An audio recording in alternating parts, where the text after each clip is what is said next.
आपल्या जावयांना दान धर्म करतात या महिन्यामध्ये. जावयांना विष्णू स्वरूप मानलं जातं, मुलीला लक्ष्मी मानलं जातं. आणि भाजीपाला आणायला आणि आज मला खूप भारी भाजीपाला भेटलाय आणि सगळ्यात जास्त मी खुश का बरं माहिती का, तर मला कांदा पात भेटली. पप्पा बोलले कांदा पात नाही पूर्ण मार्केटमध्ये म्हणे. मार्केटमध्ये नव्हती, एकाच ठिकाणी होती. किती रुपयाची असेल? 40-30 रुपये. 30चे. म्हटले उन्हाळा आहे तर महाग असेल भाजीपाला. त्यानंतर मेथीची भाजी कितीची? 25. छान आहे ना? बरी. कमी हाईट वाली. डांगर आणलेली 20 रुपयाचा अर्धा. हां, राहुलला आवडतं डांगर. 1 किलो बटाटे, 20 रुपयाची फ्लॉवर. पावभाजी करू एखाद दिवशी. 20 रुपयाचे शेवगा. शेवगा बरं झालं आणलं मला. याच्यात आहे ना गिलके. पावशेर गिलके, हां, पावशेर शिमला आणि पावशेर वांगी अशी आणली. छान आहे छान आहे. फ्रेश. अर्धा किलो आणले का? पावशेरच आणले. बरं. 15 रुपये पावशेर होते. 15चे गिलके, 15चे वांगे आणि 15चे शिमला. मिरच्या होत्या? मिरच्या नाही ना आणल्या? मिरच्या नाही आणल्या, मिरच्या होत्या ना. पालक. फ्रेश पालक. एवढ्या 2 जोडी कोणाला? तू खाणार आहे? एक पालक पनीरसाठी आणि एक पालक भाजीसाठी.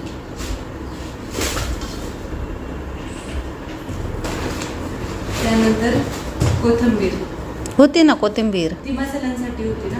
हां, घरात पण थोडी शिल्लक होती.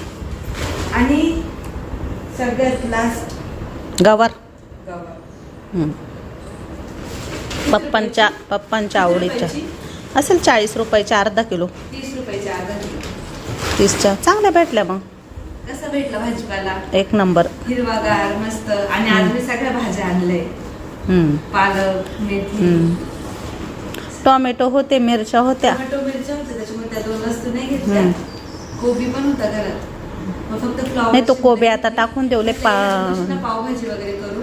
आणि पालक 2 आणल्या, एक पालक पनीरला, एक पालक भाजीला. पिल्लू सईला ना अंशूला बोलवलं ना. बोलवलं सईला. सई दीदी आणि अंशू दीदी येते ना बाळा. भाजी नक्की सोड. चला पूजाने भरपूर असा भाजीपाला आणलाय. फ्रेश बघ ना किती टवटवीत आहे मस्त. मला खूप भारी वाटलं. खूप दिवसानंतर मी भाजी आणायला गेली होती आणि खूप ऊन होतं तरी पण खूप मस्त भाजीपाला. अगं सकाळी फ्रेश मिळतो आणि स्वस्त भेटला असं नाही वाटत आहे का तुला? हा, उन्हाळ्याच्या मानाने बरं आहे. हा, पालक कितीला आहे? 10 रुपयाचे 2 जोडी. हा, मग काय नाही, चांगले. चला आता कांदा पात स्वच्छ धुवून आणि बारीक कापून घेतलेली आहे. या भाजीला जास्त कांदे काही नव्हते, नुसती पातच आहे. तर कढईमध्ये तेल टाकलं आणि तेलामध्ये थोडंसं जिरं आणि लसूण. कांदा पातच्या भाजीला मी जिरं लसूण टाकत नाही, पण आज टाकलं आहे. तर एका साईडला चपात्या पण करते आणि एका साईडला भाजी पण टाकते. तर भाजी स्वच्छ धुतलेली होती, ती लगेच कढईमध्ये टाकली. आजचा व्हिडिओ तुम्हाला 2 दिवसाचा मिळूनच येतो आहे, कारण घरामध्ये मी कामं पण काढलेली आवरायला आणि मला व्हिडिओ एडिटिंगला व्हॉइसओव्हरला काही वेळ मिळाला नाही, त्यामुळे काल काही व्हिडिओ आला नाही. तर चला आता इथे मी दोन्ही पण पालेभाज्याच करते. तर शेंगदाणे थोडेफार भाजून घेतले आणि पूजाने रात्रीच्या चपात्या होत्या तर त्याचा आहे ना चुरमा बनवला. पूजाच्या पप्पांना बाजरीच्या भाकरीचा भुगा किंवा चुरमा फार आवडतो, तर त्यांनी बनवायला सांगितला आणि त्यांना थोडाफार खायला दिला. आणि आता इथे मी मिरची आणि शेंगदाण्याचं वाटण केलं पाणी टाकून, ते पण कांदा पातमध्ये टाकलं. भाजीला आहे ना थोडासा रस्सा ठेवलेला आहे बाजरीच्या भाकरीसोबत खायची म्हणून. आणि दुसऱ्या शेगडीवरती इथे कढईमध्ये जिरं लसूण आणि हिंग टाकलेलं आहे. पालकची भाजी करते, थोडीशी पातळच करणार आहे. तर थोडेसे जाडसर शेंगदाणे हिरवी मिरची मी वाटून घेतली. 1 मिनिटभर वाटण पण तेलामध्ये परतलं आणि पालक बॉईल केलेला होता तर मिक्सरला थोडासा फिरवून घेतला. खूप जास्त पेस्ट नाही करायची, थोडीशी भाजी पण लागली पाहिजे खाताना. आणि त्यानंतर मिक्सरचं भांडं धुवून थोडंसं पाणी टाकलं, हे चांगलं मिक्स करून घेतलं. आणि त्यानंतर मग यामध्ये मी 2 चमचे बेसन पीठ पण मिक्सरला फिरवून घेतलं, म्हणजे भाजीला चव पण येते आणि थोडासा घट्टपणा येतो.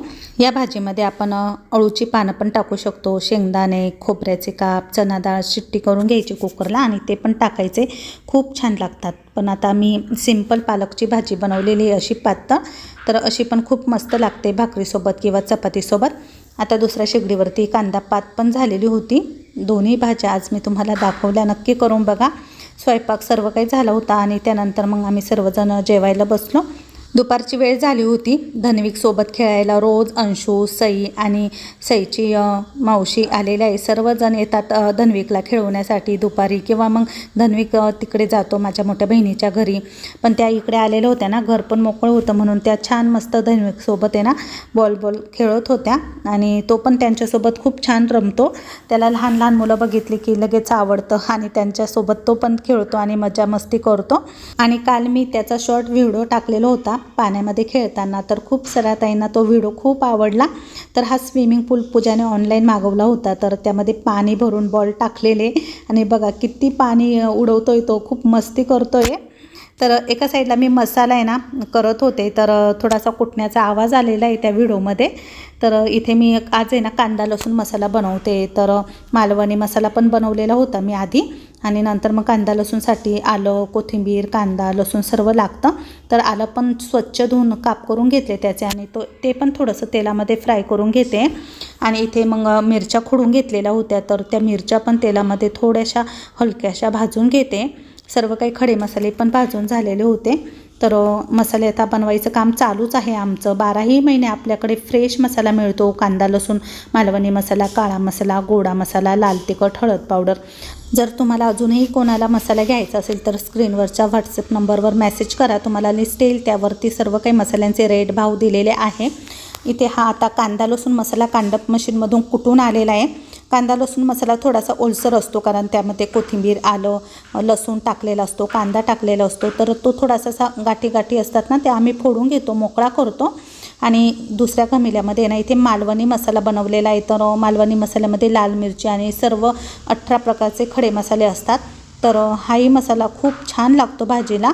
तर चला, सर्व मसाले माझे तयार करून झालेले होते. त्यानंतर 5-5:30 वाजलेले होते. तर ह्या ताई आहे ना मला भेटायला आल्या होत्या आणि मसाला पण घ्यायचा होता त्यांना. बरेच जण भेटायला येतात, तर काही जण आधी कॉल करतात, सांगतात, त्यामुळे मग मी घरी असते. आणि काही जण मग अचानक येतात, तर मी कधी भेटत नाही त्यांना, तर मग ते नाराज होऊन जातात. तर ज्यांनाही मला भेटायचं आहे ना त्यांनी आधी मेसेज टाका राहुलच्या व्हॉट्सअप नंबरवर, किंवा कॉल करून सांगा. कारण आम्ही पण काही ना काही कामामध्ये बिझी असतो. त्यानंतर आमची पण काहीतरी पर्सनल लाईफ असते, त्यामुळे मग येताना आधी सांगितलं तर मग बरं पडतं. तर पूजाने मग त्यांच्यासाठी थंड वगैरे मागवलं होतं, ते दिलं. आणि हे बघा आपला धन्विक कसा ग्लास ओढतोय, आणि त्या ताईंच्या अंगावरती थोडा त्याने सांडवलासुद्धा होता. तर असा मस्ती करतो हे बघा थोडं. आणि त्या ताईंनी येताना आहे ना खूप छान त्यांच्या हाताने शिरखुर्मा करून आणलेला होता. तर त्या राहिला नाशिक रोडलाच आहे. तर त्या मला सांगत होत्या की तुम्ही पण आमच्याकडे या एक वेळेस, काही कार्यक्रम असला तर. आणि शिरखुर्मा त्यांचा खरंच खूप भारी होता, सर्वांना आवडला. आणि डब्याचं झाकण उघडताच त्यातून खूप छान मस्त केशरचा स्वाद आला. खूप मस्त केलेलं होतं त्यांनी. तर त्यांच्याशी भरपूर गप्पा झाल्या आमच्या. आणि ह्या ताई आपल्या खूप जुन्या सबस्क्रायबर आहे. तर त्या मागच्या वर्षी पण आलेल्या होत्या माझ्याकडे मसाला घ्यायला, आणि त्यांना आपला मसाला खूप आवडला. तर हे बघा त्यांची मुलगी, तिने पण धन्विकला घेतलं. धन्विक तर कोणाकडेही जातो, त्याला सर्वांकडे जायला आवडतं. नंतर मग त्यांनी माझ्यासोबत फोटो वगैरे काढले आणि नंतर मग त्या गेल्या.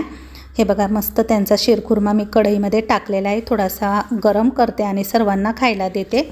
मुस्लिम धर्मामध्ये त्यांच्या सणाच्या वेळेस आहे ना, ईद किंवा रमजान असताना त्यावेळेस ते शिरखुर्मा बनवतात आणि खूप छान लागतो तो खायला. तर त्या ताईंना मी बोलली की तुम्ही असा मध्येच बनवला, तर त्या बोलल्या की आमच्याकडे कायम बनवला जातो, आणि खरंच खूप छान लागला. तर आता चला, सकाळची वेळ झालेली होती. दुसऱ्या दिवशीचा व्हिडिओ तुम्हाला शेअर करते. सकाळी उठल्या लगेच मग आंघोळ वगैरे, देवपूजा सर्व काही चालू असते.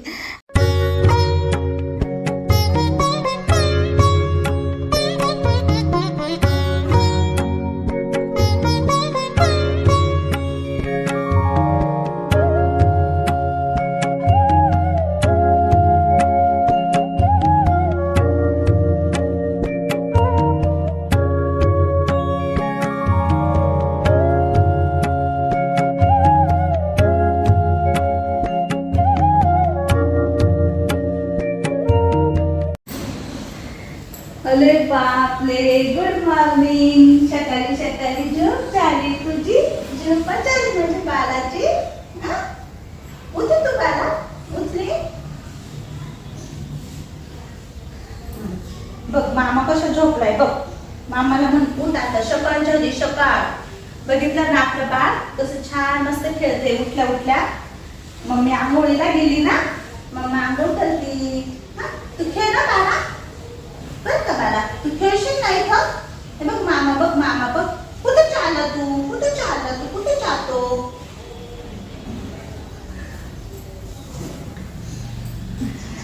आपला धनवीर पण उठलाय, मस्त खेळतो ना तो, खेळ. चला माझी ना देवपूजा झालेली आहे आणि आज मी खूप छान मस्त देवांची पूजा वगैरे केली. आज गुरुपुष्य अमृत योग पण आहे आणि अधिक मास पण 18 मे पासून सुरू झालेला आहे.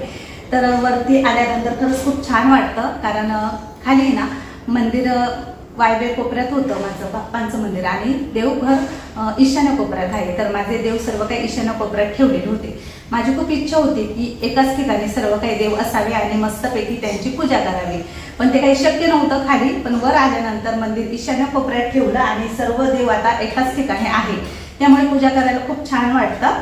आणि मिस्टरांनी देवांना आंघोळ घातली, पण देव थोडेसे अजून व्यवस्थित ठेवायचे बाकीच आहे. तर मी नंतर फुलं वगैरे होईल तेव्हा ठेवून घेईल.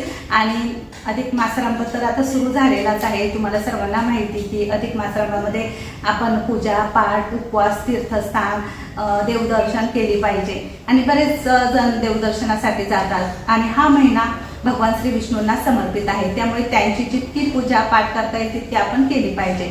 म्हणजे आपण जितकी पूजा पाठ करू किंवा काही वाचन करू त्याचं फळ आपल्याला लवकर मिळतं या महिन्यामध्ये तरी, कारण हा महिना खूप पवित्र मानला जातो. आजचा दिवस तर खरंच खूप छान आहे. अधिक मासमध्ये आज गुरुपुष्य अमृत योग पण आलेला आहे आणि हा महिना खूप खूप पवित्र मानला जातो. 3 वर्षानंतर अधिक मास येत असतो. तर अधिक मासामध्ये आपण काय काय केलं पाहिजे सर्वांनाच माहिती आहे, तरी पण म्हटलं चला थोडंफार जे काही मला माहिती आहे ते मी तुम्हाला सांगते. या महिन्यामध्ये आपण जास्तीत जास्त भगवान श्री विष्णूंची पूजा पाठ केली पाहिजे. तर बऱ्याच ठिकाणी मंदिरांमध्ये भरपूर गर्दी असते, भाविक जातात, दर्शनासाठी जातात, पूजा पाठ करतात. तर आपल्याला जितकं शक्य होईल तितकं आपण ह्या महिन्यामध्ये घरातल्या घरात जरी केलं ना तरी पण त्याचं पुण्यफळ खूप मोठं मिळतं, आपल्याला तात्काळ पुण्य मिळतं. आणि ह्या महिन्यामध्ये सर्वात श्रेष्ठ आहे ते दीपदान. तर आपण गंगेवर जाऊन गंगेवर दीपदान केलं पाहिजे, तिथे स्नान केलं पाहिजे. तर ह्या सर्व काही गोष्टी आमच्याकडे करतात. म्हणजे आम्ही गंगेवर पण जातो, जावई आणि लेकीला घेऊन जातो, तिथे जाऊन स्नान करतो, दीपदान करतो, देवपूजा करतो. आणि अधिक महिन्यामध्ये प्रत्येकाची वेगवेगळी रीत असू शकते किंवा पद्धत असू शकते. अधिक महिन्यामध्ये काय काय करतात, तर म्हटलं चला थोडीफार आमच्याकडची पण माहिती तुम्हाला सांगते. आणि या महिन्यामध्ये मी पण पूजापाठ करणार आहे. तर इथे देवघरामध्ये मी ना नवनाथांचा फोटो ठेवलेला आहे, तर त्यांची मी इथे मूर्ती पण ठेवलेली आहे. तर म्हटलं चला आजचा दिवस खूप छान आहे, गुरुपुष्य अमृत योग आहे. तर आजपासून आपण पूजापाठ करायला पण सुरुवात करू. पारायण करायचे मला नवनाथांचं, तर मी ते आजपासून सुरू करणार आहे. आणि अधिक महिन्यामध्ये आमच्याकडे ना जावयांना श्री विष्णू भगवान स्वरूप मानलं जातं.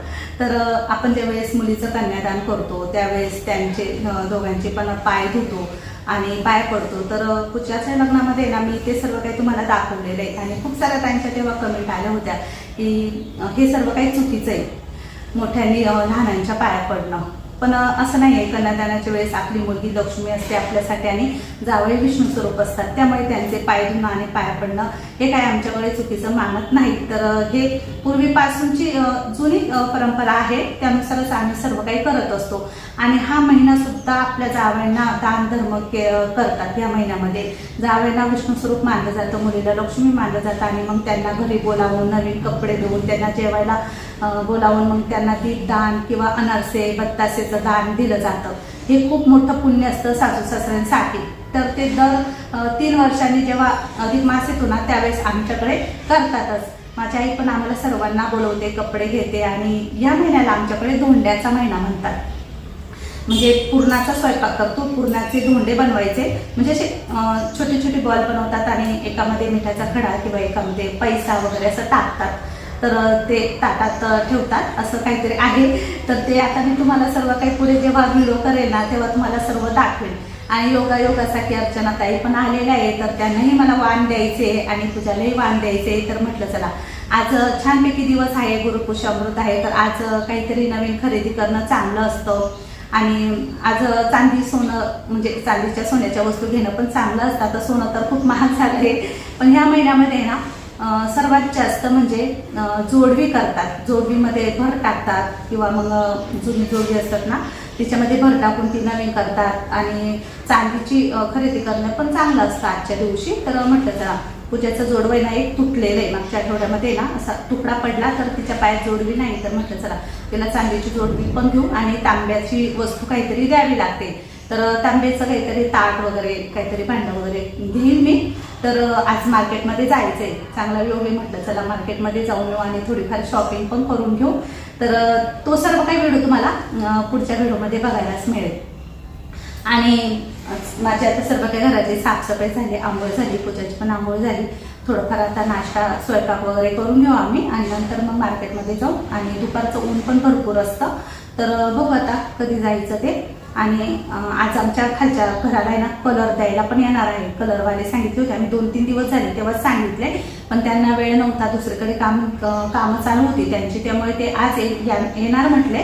पण बघू आता ते आज पण येतात की नाही, त्यामुळे मग आम्हाला काही करता येत नाही आहे, कारण खालचं घर मी सर्व काही रिकामं करून ठेवलेलं आहे. आणि बाकी किचनची भांडी वगैरे लावायची पण बाकी आहे मला. आता वरती तर मी काही राहायला आलेली नाही आहे, पण आम्ही असं बसायला किंवा आराम करायला झोपायला येत असतो. आणि देवपूजा करण्यासाठी येते मी वरती, कारण आता सर्व देव इथे ठेवलेले आहे. आणि मस्त इथे मी नवनाथांची पोथी पण ठेवलेली आहे. तर म्हटलं चला आजचा दिवस छान आहे गुरुवार, तर आजपासूनच आपण मस्त सुरुवात करू पारायण करायला. मंगल कलश तर स्थापना करायची आहे आज मला, आणि पोथीचा पण घट स्थापन करत असतात, तर म्हटलं तोही करू आणि पूजा वगैरे सर्व काही करून घेईल. तर चला आजचा व्हिडिओ तुम्हाला आवडला असेल तर नक्की व्हिडिओला लाईक करा, शेअर करा. पुन्हा नवीन व्हिडिओसह भेटू, तोपर्यंत सर्वांना बाय बाय.